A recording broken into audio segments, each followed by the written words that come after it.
Francisco Rincón. Ara us diré quatre cosetes sobre ell perquè sapigueu qui és. Es doctor en Filosofía y Letras, catedrático de Lengua y Literatura, coordinador de la Asociación Nacional,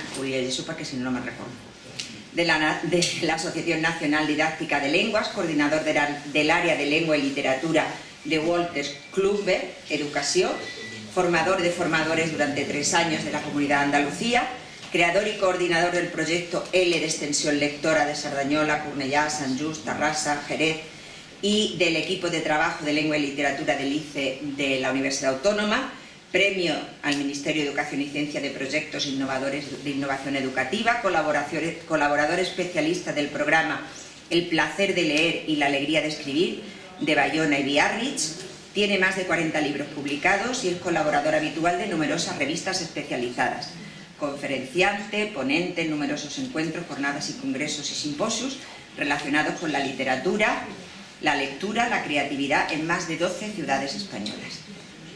Va viure a Cornellà de jove, de més jove, perquè aquí tots són joves, i continua tenint molta relació perquè continua venint molt a l'Orfeó i amb la família i tal. Y el título de la charla, pues ya veis, cómo poner título a una novela. Así que, cuando quieras, Paco. Todo lo que he dicho, ex. Está jubilado. Bueno, lo de poner título a una novela es una de esas muchas dificultades que nos vamos encontrando cuando alguna novela, supongo que muchísimos de ustedes tendrán experiencia. No es la más grande, no es la más importante, pero es una de esas cosas como cuando el freno, el taco del freno roza, sea en bicicleta, sea en el coche, que te va fastidiando y al final te detiene la rueda, o te detiene la marcha, te ralentiza todo y tal. Y a veces pues lo del título te quita también un poco la fluidez creativa, te va preocupando poquito a poco y yo creo que es conveniente pues quitar esos obstáculos, aunque no sean gravísimos, pero sí que tienen una cierta importancia, tanto para el escritor como para el lector. A veces un título mal puesto te puede despistar. Me acuerdo en una ocasión un poeta, Miguel Fernández, que no pase como cuando presenté la tesis sobre él, que me dijo el señor Mola, pero te has equivocado, que es Miguel Hernández, Fernández, que es este señor. Bueno, es un poeta exquisito de Melilla, premio nacional y muchas cosas de esas. Y él contaba, entre otras cosas, tenía el cargo de llevar a la biblioteca de la ciudad escritores pues, de ámbitos muy diversos, de ciudades y tal, como tenía muchos contactos y tal. Y en una ocasión, pues vio una publicación muy bien valorada por la crítica y tal, y se llamaba Los caminos del siglo XVIII. Y le pareció que era un siglo que no estaba demasiado explotado, no demasiado conocido y que podía dar pie pues, a una tertulia interesante sobre todo lo que supuso el siglo XVIII de renovación, de revisión de todos los siglos anteriores, siglos de oro, etc. Y entonces, pues bien, contrató al señor. Con la propaganda adecuada, la sala estaba a rebosar y el señor empezó eso. Al cuarto de hora estaba el conferenciante y Miguel Fernández, los dos solos en la sala. El conferenciante seguía impertérrito. En León, en el siglo XVIII, se abrieron 80 kilómetros de carretera y 200 de caminos rurales. En Burgos, 59 kilómetros de carretera y 300 de camino. En Valladolid, así se cascó 2 horas. Había habido un equívoco en los caminos del siglo XVIII. Una mala información para el lector, para una mala interpretación un equívoco que dio pie a eso. No siempre los finales de estos equívocos son tan desagradables. Yo leía hace 2 semanas, o 3, terminé de leer un libro que lo había cogido exclusivamente por el título. Se llamaba El faro de Alejandría. Estaba intentando hacer una especie de cuento sobre el tema y tal, tipo histórico, y pues bueno, vi aquello y dije, pues esto igual me viene bien, siempre te sitúa, te ambienta, te dan datos, una novela de 600 páginas, y dice uno, pues igual, está bien. Así que cogí el libro, empecé a leer, y me parece que encontré unas 15 líneas sobre el faro de Alejandría. Lo que pasa es que cuando vi las 15 líneas ya me había enganchado el argumento y seguí leyendo y lo disfruté. Pero lo del faro de Alejandría me pareció un engaño enorme. Por eso digo que no solo es un martirio o una preocupación a veces para el autor, sino que a veces también para el lector puede ser un hándicap, ¿no? El título de la narración es un elemento muy importante, no es importante. Es el primer mensaje que un autor da a un lector. Ves a la librería o en una publicidad o lo que sea y ves el título y puede inducir a conjeturas equivocadas, por supuesto. En la narración el título debe dar pistas sobre su tema, pero al mismo tiempo debe despertar el interés por él a través de una referencia misteriosa, de alguna inquietud, de algo. Hace poco cerraban, bueno, ya poco, joder, el tiempo pasa que no te enteras. Me parece que es La Negra y Criminal, que hace 1 año o 2 ya que cerraron, ¿no? Un año y medio. Recuerdan que es aquella librería, estaba especializada en novela policíaca, solo decía. Lo de Negro y Criminal, que era el título de la librería, pues se refería a eso. Allí encontrabas todo lo que hacían celebraciones muy interesantes, se reunían todos los escritores del tema con mucha frecuencia, en fin, así todo tuvo que cerrar, porque estaba en una zona precisamente no del mogollón de lectores, ni además con una cosa tan especializada. Y recuerdo,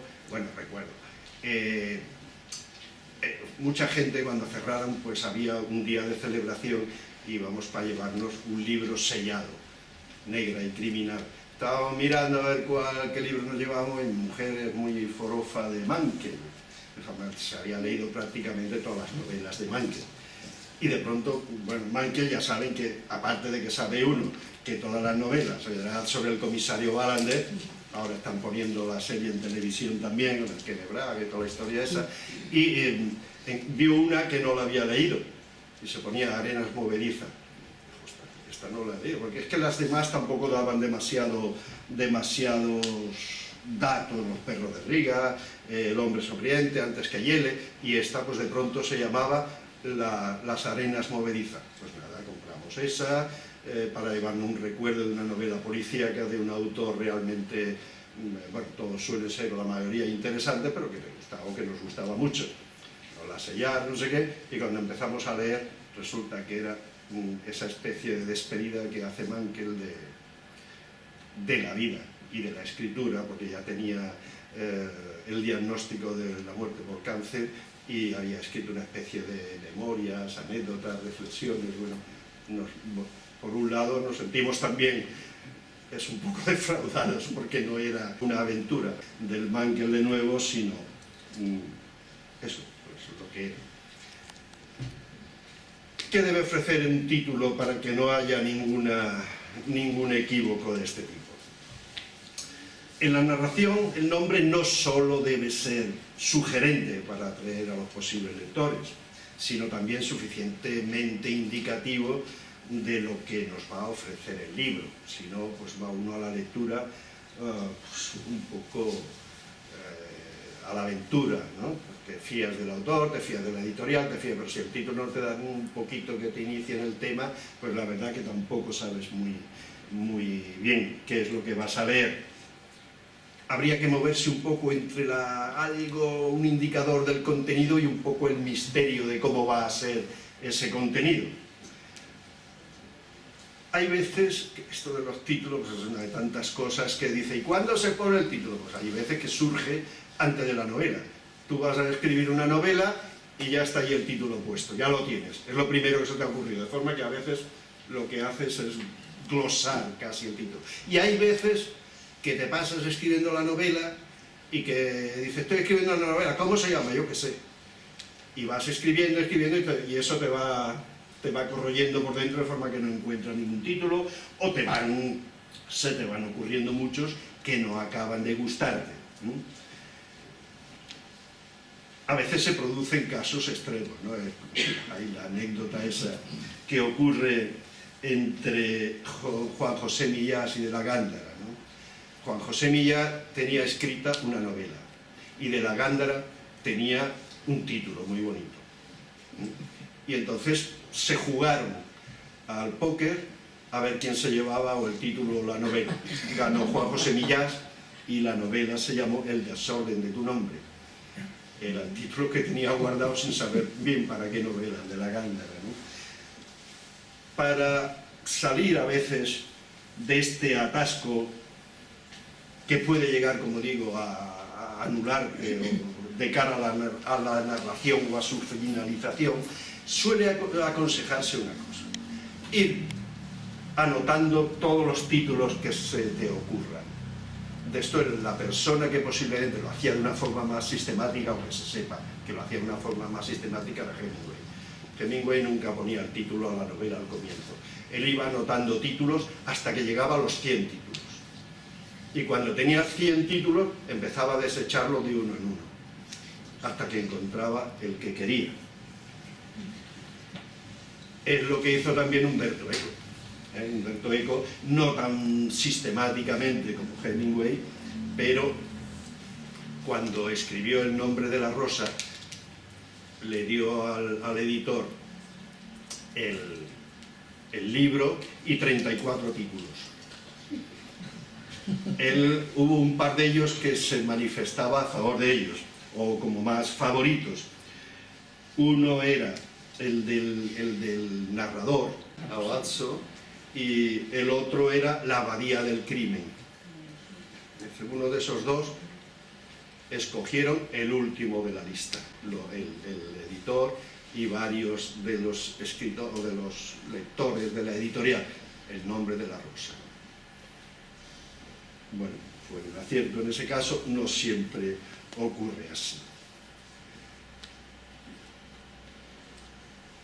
Poner un título, a veces, insisto, te bloquea. Yo iba a hacer una pequeña prueba, pero no la voy a hacer como lo había pensado, porque no tenemos las condiciones, ¿no? Yo me he traído, pero somos ya, pero veo que somos mucha gente. No, que para escribir es un follón. Yo pensaba hacer una cosa. Iba a contarles un argumento, más o menos real, o más o menos ficticio, o más o menos inventado. Les iba a pedir durante 5 minutos que escribieran títulos para ese argumento. Encima de ser difícil ponerle un título, un argumento que no es tuyo, ya es la repámpana. Pero bueno, y quería, después de charlar o de contarle lo que quería contarle, todavía no he empezado, quería volver a hacer la prueba, decirle, ahora vamos a ponerle otra vez título a esa novela, a ver qué pasa si tenemos más recursos. Si en la primera habíamos escrito un título 2 y después, con los recursos que les quería contar, escribían 10 o 12, pues yo me ponía como un pavo de contento porque había sido un éxito. Si en la primera escribían 5 y en la última 1, hacía un desastre total, ¿no? Pero bueno, era una pequeña prueba que iba a hacer, pero con las condiciones de escritura que tenemos, pues más vale. De todas formas, se lo voy a contar el argumento y si les parece, pues, a ver, el argumento que les cuento sería el siguiente. Imagínense un campamento saharaui. En él malviven los adultos y se desenvuelven los niños entre la tierra y el polvo del desierto. Los educadores pues hacen lo que pueden hacer. A la escuela asiste un niño con una serie de minusvalías, no oye, no habla, es sordomudo, pero tiene un deseo infinito de saber, pero se halla totalmente incomunicado. Una maestra se compadece del niño al verlo en esa ansiedad y en esa impotencia, y se dedica a base de días y de horas fuera de clase a intentar enseñarle primero a hablar y luego a escribir signos, gestos, en fin. El niño es una esponja, estaba deseoso de eso y en un año, un par de años lo aprende todo, aprende a hablar, aprende a escribir, por gestos y con la gente que podía comunicarse. Tenía la maestra, tenía tal. Lo asimila con una rapidez enorme y lo que tiene es que él se fija siempre en los labios.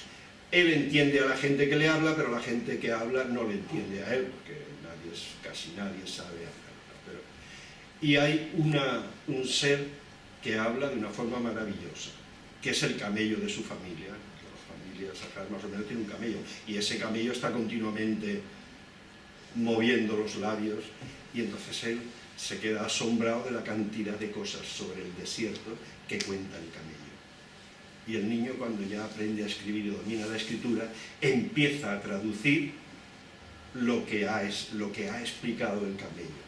De forma que sus libros son historias que le ha contado ese camello. En la novela, el niño llega a ser el gran escritor saharaui, con todas las leyendas y toda la historia de su pueblo. Y mi idea era decirle, ahora tienen 5 minutos, pongan por favor un título a esta novela. ¿A alguien así espontáneamente se le ocurriría poner algún título? ¿Sí? Los labios del camello. Los labios del camello. El sonido del silencio. El sonido del silencio. Qué bonito. Los dos. Porque los labios del camello atinan con el centro de la... Imaginación. Imaginación. Muy bien. Hace referencia al niño, ¿no? Niño. Claro. La sabiduría del camello. La sabiduría del camello. Perfecto. Porque realmente lo que escribe el gran escritor saharaui en este caso es lo que el camello le ha contado. ¿Alguien más se arriesga? La enseñanza. La enseñanza. Sí. ¿Ah? Te fijas más en la labor de la maestra que en la... y resalta muy bien. Me fijo en cuando observamos, puede ser cualquier animal, la propia vida. Sí, A veces el sí. ser humano nos fijamos mucho en nuestros semejantes, ¿no? Yo, por ejemplo, mi hijo tiene 2 perritos y esos animales a veces a mí me enseñan muchísimo. Ya. Bueno, a veces no, cuando los tengo, son una sabiduría impresionante lo que tienen los animales. Realmente la experiencia esa de la convivencia de los animales, para los niños sobre todo es imprescindible. Para los mayores también, pero bueno, ya somos más difíciles que lleguemos a la enseñanza, ¿no? El maestro del niño. El maestro del niño. No la maestra, el maestro. Claro. No, perfecto. El saber en el desierto. El saber en el desierto. Wow. Tú, no, pregunto. A ver, si alguien... Bueno, a ver, El intérprete del camello. El intérprete del camello, no está mal. Imagínense que va a una librería y ven libros con esos títulos. ¿Hay alguien que tendría preferencia por alguno o cuál escogería esos títulos?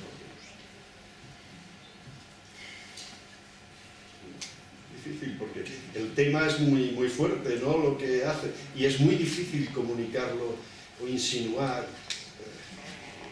Yo no lo sé si le ha pasado, si han escrito, que uno da un título de verdad, pero después empieza a pensar, y el misterio, y la fuerza, y la labor, y la no sé cuánto, ¿cómo lo cojo? Y vas dándole vuelta. Entonces decía lo de ir escribiendo títulos. Bueno, la verdad es que el juego que les planteaba tenía trampa. No, hombre, no me voy a arriesgar a no tener trampa, podía perder, seguro. Esto es la portada de un libro. Aquí hemos quitado la editorial, el autor y todo lo demás. Pero me había querido traerlo por una razón. Bueno, con este hombre, con Gonzalo Moura, había coincidido una vez en un programa que estuvimos haciendo en la zona de Serviac, en el sur de Francia y tal, que trabajaba conjuntamente el Ministerio de Educación español y francés para llevar autores españoles allí, y entonces llevaban siempre pues un autor, que era lo importante, y después allí el auxiliar, un didacta o un pedagogo, como quieran, que presentaba, explicaba, discutía con los niños la obra del autor. Ni que decir tiene, yo iba de didacta o no sé qué, bueno, de eso. Y tuve el atrevimiento, que nunca se me había ocurrido hacerlo, y después dije, joder, el libro me encantó. Pero cuando la primera vez que me lo dieron para presentarlo era un programa largo, era 10 años, se iba 2 o 3 veces al año a Francia. La primera, cuando vi el título, se me cayó al alma los pies. Esta chorrada vamos a presentar a los franceses, o a los chicos franceses, eran chavales de 13, 14 años. Y iba, bueno, lo cogí con una desazón y una cosa, y cuando lo leía, y después me atreví a decirse al autor, de tu novela me ha gustado todo menos el título. ¿Saben cómo era el título? Palabras de caramelo. Me parece que es una novela espléndida. Para mi gusto, casi al nivel del Petit Prince. El Principito. Un tipo de novela de esa que sobrepasa, aunque está siempre incluida en novelas o en colecciones juveniles, infantiles, sobrepasa con mucho esa, bueno, como pasa con El Principito, también al principio se incluía y ahora pues es uno de los libros más leídos, traducidos, vendidos del mundo. Este nunca llegará a eso porque tiene otras concreciones, pero el nivel para mi gusto de esto, pues y se lo dije a él. Ahora tengo que aclarar, ya que me he metido en ese berenjenal, decirle que Caramelo era el nombre del camello. Pero claro, tú llegas a la librería o te mandan el libro y te dice palabras de caramelo, en lo que menos piensa uno es un camello. Vamos, yo que no soy corto de imaginación, pero ni por asomo, a pesar de la portada, pensé que eso era el nombre de... sino que pensé pues, en palabras edulcorantes y dulces. Pensé que era un libro, porque Gonzalo Moura, no sé si ha leído cosas de él, tiene mucho de adolescencia y tal, muchos libros, se dedica más que a infantil a cosas de adolescencia, no es la adolescencia, lo hace muy bien, la verdad, pero dije, ostras, ya palabras de caramelo me imaginaba a la niña enamorada y no sé qué, bueno, muchísimo mejor que todo eso. Y se lo dije a él, digo, todo menos el título. Después cuando lees y tal, y dice uno, bueno, no está mal, pero lo que pasa es que cuando el lector va a ver ese título, cuando se enfrenta a ese título, no sabe lo del camello y tal. Tienes que leer primero la novela para... Yo jamás hubiera comprado esa novela. Es uno de esos títulos que dice uno... Bueno, en todo caso, esto era la trampilla nada más, y era la pequeña prueba para ver lo de esto. ¿Cómo se podía evitar ese atasco en el momento que uno está produciendo, o que quiere producir, o que ha terminado de producir una novela? ¿Cómo evito que el título se convierta en un atasco? De hecho, lo habitual de la gente pues es decir, ve escribiendo título, pero a veces no se te ocurre. Y entonces te angustias más todavía, y los que se te ocurren no acaban. Bueno, en todo caso yo pensaba y me solucionaba a mí mismo, que alguna vez me había entrado el pánico por ahí, en intentar un sistema automático de confección de títulos. Y en eso estaba dando vueltas, a ver cómo que no me quitara el sueño, ni la gana de escribir, ni nada, el tema del título, porque tendría un recurso y tal. Entonces me di cuenta, mirando títulos, de pronto aquellas cosas que te vienen así como una pedrada, y me di cuenta de que la mayoría de los títulos, o la mayoría es un decir, de los que yo veía a mano, porque los títulos son millones y millones, ¿no?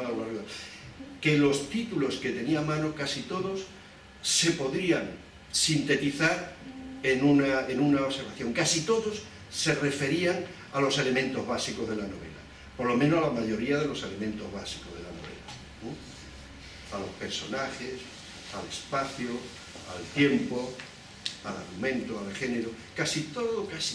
Siempre hay muchas cosas que se saben, ¿no? De tantos miles y miles, pero bueno, si eso recogía tantos títulos, a mí me daba un camino enseguida para decir, bueno, si yo me fijo aquí en el personaje o en los personajes, ¿qué ocurre? Ya tengo el nombre del protagonista, el nombre del narrador, el nombre de alguien muy sobresaliente en el argumento de la novela, en el tema de la novela, etc. Lo mismo habría que decir sobre espacio, tiempo, argumento, género y cosas de esas. Te daba, o me daba a mí, un recurso, yo se lo comunico a ustedes por si les vale en algún momento. Es un recurso muy socorrido. Don Quijote de la Mancha, el Lazarillo, el Burcón, Macbeth, Romeo y Julieta, bueno, miles y miles, y eso hablando de clásico, la cosa sigue igual, hay muchísimos títulos de novelas de nombres de protagonistas, son innumerables, ¿no?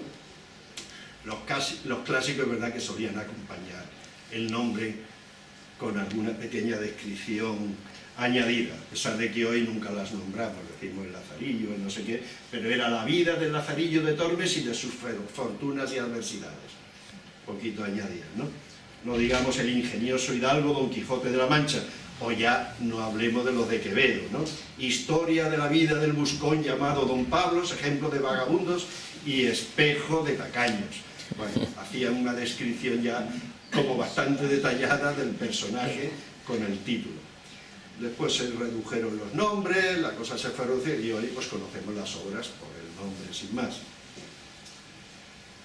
Para Humberto Eco esto del personaje, para él es la única forma válida. No sé si han leído Las apostillas al nombre de la rosa, es un librito que escribe después del éxito del Nombre de la Rosa y va explicando pues, cómo lo escribió, qué pauta siguió, qué problemas tuvo, etc. Y él, respecto a los nombres de las novelas, le preocupa mucho no dar demasiadas indicaciones, no predisponer al lector, al posible lector, en torno a algo. ¿Por qué? Porque si se predispone de esa forma, puede ocurrir dos cosas, o algunas cosas. Una de ellas, muy importante para él, que es la que más le obsesiona, que el lector ya vaya muy orientado a la búsqueda de algo. Y hasta que no llega a eso, le parece que... y si no se da, le decepciona, y si se da, cuando llega, menos mal. Pero claro, se va perdiendo por el camino un montón de cosas. Él le ponía la abadía del crimen, y sí, iba derecho a la abadía, pero claro, toda la vida, toda la reflexión, toda la filosofía del siglo XIII que va introduciendo y que va induciendo en el Nombre de la Rosa, que es una cosa, bueno, la arquitectura en torno al equilibrio entre personajes, historia, filosofía de la época, es una maravilla. Todos hemos leído la novela, hemos visto la película, y bueno, había muchas cosas que realmente increíbles. ¿Por qué tuvo que escoger al franciscano este señor? Decía, ¿por qué tuviste que situar? Explica, ¿por qué situé la novela en el siglo finales del XIII, me parece? Porque antes de Bacon no podía poner alguien que estuviera deduciendo causa-consecuencia, hasta que este señor me escribe su filosofía y tal, entonces eso me permitía, pues, así que eso me forzó a poner el trabajo en esa época, si quería hacer, bueno, un montón de historias de ese tipo, ¿no? Apostillas al Nombre de la Rosa. Los nombres, él piensa que no dan información y dejan la correr.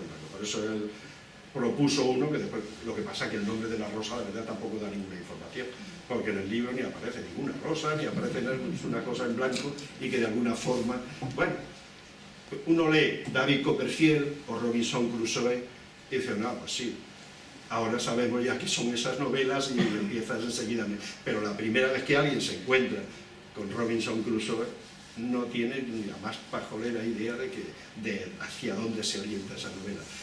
Pero lo del nombre también tiene sus problemas. Eso de que dice Humberto Eco de que es una cosa en blanco, a veces sí, como esa. Pero una novela que se llame Madame Bovary y otra que se llame Lolita, son dos informaciones que nos están dando clarísimas. Cuando uno lee Madame Bovary, sabe que es una novela sobre la burguesía del siglo XIX, bueno, en todo caso una mujer acomodada que va a tener problemas de la burguesía. Y seguramente francesa, eso llamarse Madame debe ser. Y si se llama Lolita,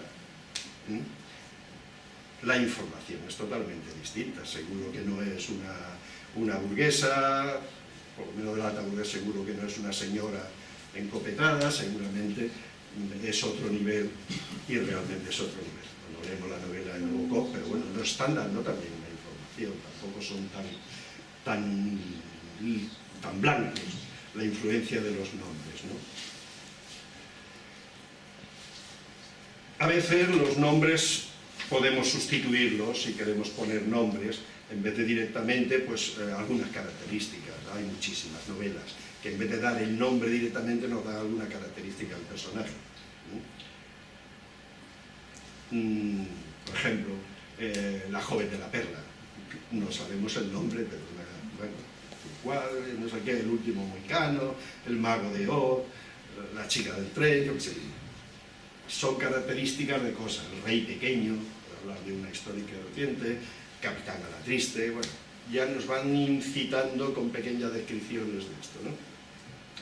La novela final del 19 puso de moda incluso los nombres simbólicos, ¿no? La novela de Galdós está plagada de esos nombres. Misericordia, Papión de la Barca, Doña Gloria, Doña Perfecta, que cuando leo un título de ese tipo, más o menos te hacen la composición de lo que va a ser esa señora.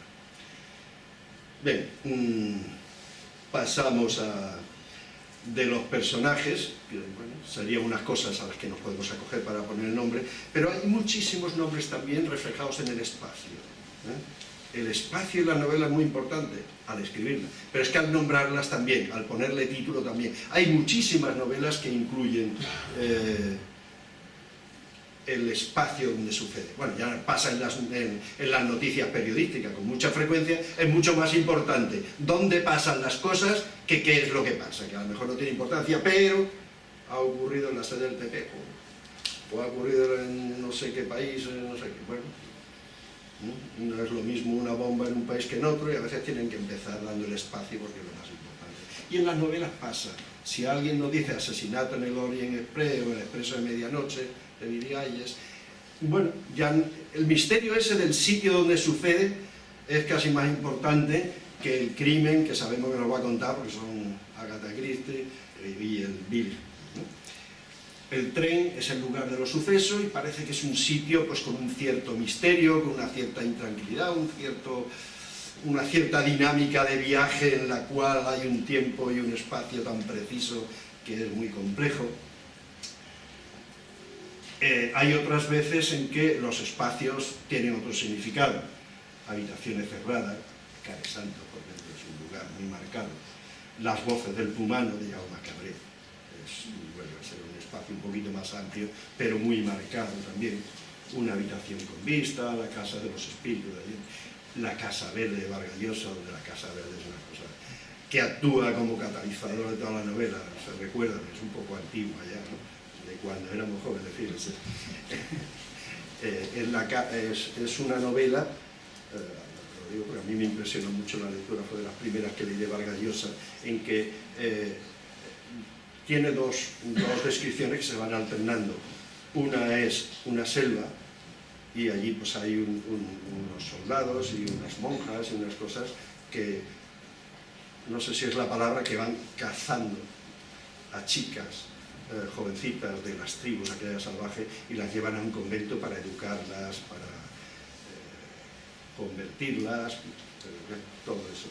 Y después, por otro lado, va hablando de un prostíbulo, que es la Casa Verde, y un capítulo en la selva, cómo las cazan, cómo las llevan al convento, cómo las educan, cómo las transforman. Otro capítulo, la Casa Verde, gente que va allí a la Casa Verde, que tal, que igual. Yo me acuerdo que pasé la novela pensando, bueno, ¿y qué demonios tiene que ver una cosa con la otra? De pronto te das cuenta por el nombre de un personaje que las niñas que están captando en la selva, educando, van todas al final a la Casa Verde, terrible, ¿no? Pero bueno, se sigue, eso pasa en las mejores series, ¿verdad?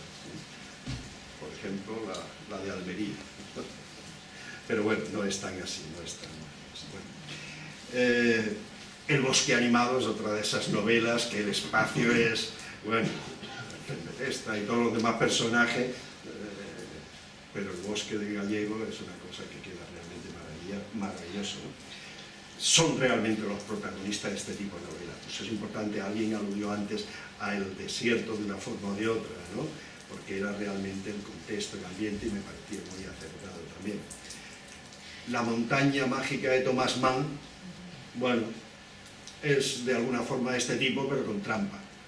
Parece que te va a aludir a no sé qué. Y en la montaña mágica, que es una novela impresionante, ni hay montaña ni hay magia, pero dice, no, entonces, el título, pues bueno, te engaña. Pero ahí está. Ahora, el prototipo de todas las novelas y quizás la que hace que el espacio llegue a ser algo realmente importante, pues es la de Víctor Hugo, Notre Dame de París.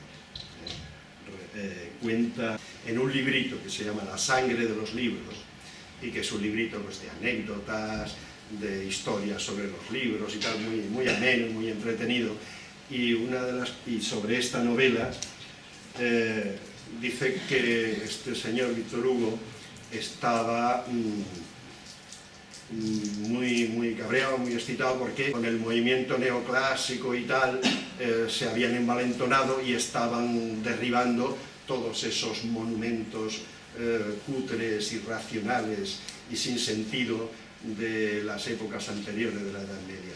Entre ellos, pues estaba Notre Dame de París, que era una cosa desaforada, un monumento al mal gusto y tal, y ya habían empezado a tirarlo, habían roto casi todos los rosetones a los que se acercaban sin demasiado trabajo y tal. Víctor Hugo escribió con urgencia 2 o 3 o 4 artículos, nadie le hizo ni puñetero caso, nadie leía artículos de revistas más o menos especializadas, y alguien le dijo: escribe una novela. Su editor, que dijo: además me debes una novela, así que me la escribes y el camino quizás consigas. Y efectivamente se encerró 6 meses en su casa y escribió Notre Dame de París. Cuando salió la novela, ya nadie fue capaz de seguir con la destrucción de Notre Dame, en un espacio conservado por la novela, pero que es el prototipo de un espacio que a partir del romanticismo pasa a ser un elemento realmente importante en la novela. El tiempo es otro elemento también que aparece con muchísima frecuencia en las novelas. Hay un tiempo que a veces lo que produce es una gran intensidad en la novela. Eso cuando esa novela que se puso muy de moda dentro de la novela social, 24 horas, mujer, un día en la vida de Iván Denisovich, 2 días de septiembre, Caballero Bonal sobre la vendimia andaluza, en fin, ese tipo de novela que concentran toda la acción en 24 o 48 horas, realmente el tiempo es lo más relevante y es lo que recogen los títulos. Hay veces que el título del tiempo lo que te da es una visión panorámica de una gran época. Por ejemplo, Carpentier escribió El siglo de las luces, ¿recuerda? Y es eso, es todo el siglo XVIII, la repercusión en América y todo eso. Un señor que se llamaba García Márquez escribió 100 años de soledad. Es una época realmente de transformación del mundo, o por lo menos de la transformación de ese mundo concreto en el que él se mueve y en el que vive. Hay una novela que se llama 1984, más escueta, de Orwell. Parece la más precisa de todas las del tiempo, sin embargo no es así, porque Orwell no quería escribir una novela tipo ciencia ficción, que entonces en aquel tiempo, 1940 y tanto, parece que él escribe, entonces el año mítico era el 2000. Cuando había algo del año 2000 ya era ciencia ficción, pues él no quería eso. Entonces quiere una fecha cualquiera, y ¿qué es lo que hace?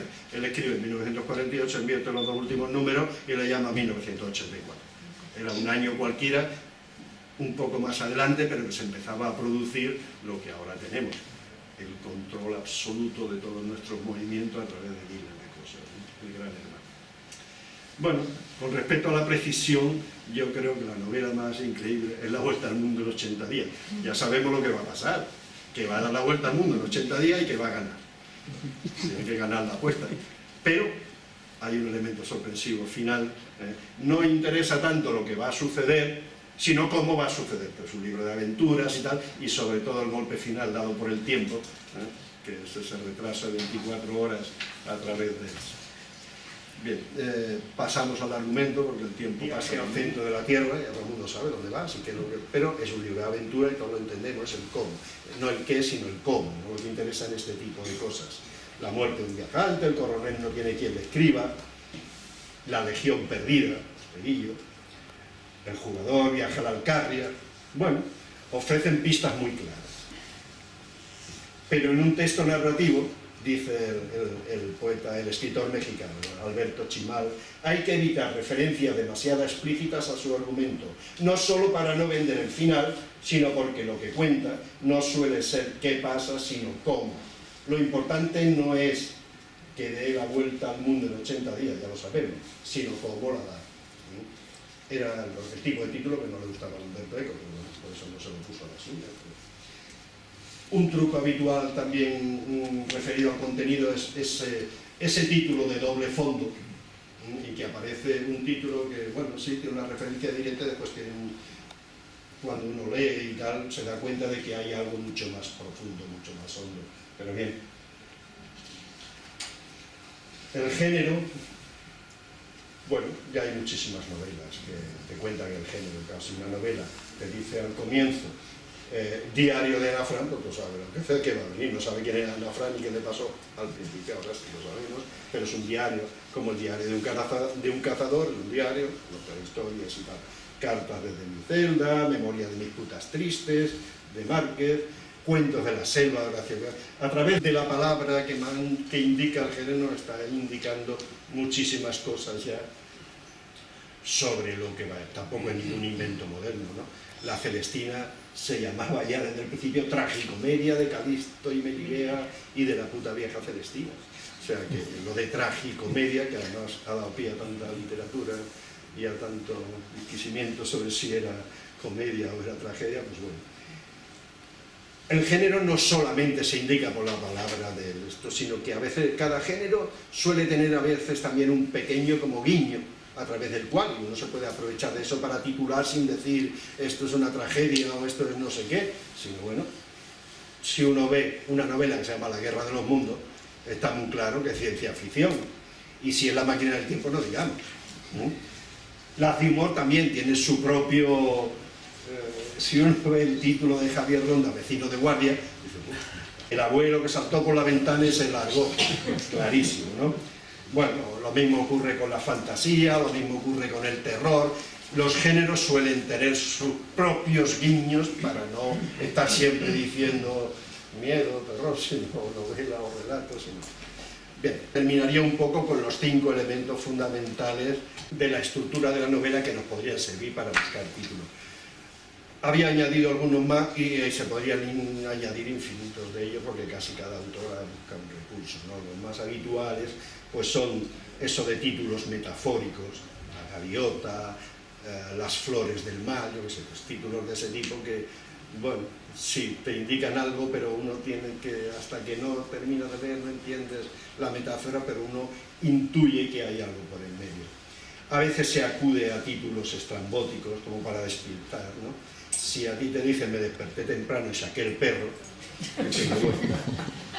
y sin embargo es una potentísima novela policíaca de Kate Atkinson, muy interesante, en la que no se produce ninguna escena de coger el perro y sacar la pasta. Bueno, ese mismo tipo, en otro género, pues sería, yo que sé, lo mejor que le puede pasar a un croissant de Pablo Toussaint, o no digamos no sé si es la última o la otra, Sakamura, Corrales y Los muertos rientes, que también de Pablo Toussaint. ¿Esto de qué va? Es humor y nos ha... Bien, hay títulos, citas, o sea, que el título de la novela no encuentran nada, buscas una cita de un poema o algún dicho de un autor, a veces refranes, a veces... Hemingway solía también ser aficionado a este tipo de títulos, tenía que inventar 100 títulos cada novela, pues fíjese, buscaba sitios o recursos por todas partes. Adiós a las armas es un verso de George Peele, y Por quien dobla las campanas es uno de John Donne, etc., ¿no? Que, si no se han olvidado de todas esas cosas que hemos dicho de espacio, tiempo, personaje, igual ya había más, por lo menos más recursos. Después más ingenio tiene que ponerlo cada uno y tiene que... Pero bueno, esa es un poco, había sido un poco el objetivo de esto, ¿no? Yo como resumen de la charla quería leerle unas palabras de Benedetti. Dice, una parte importante de un cuento es el título, bueno, de un relato. Lo ilumina. Un buen título ha de iluminar el relato, la novela, el cuento, sin desvelar sus misterios. Ha de sugerir, intrigar, atraer. y por si eso fuera poco, debe mantener el estilo y el tono de la historia. Yo les agradezco que hayan estado por aquí, que hayan aguantado la hora y muchas gracias.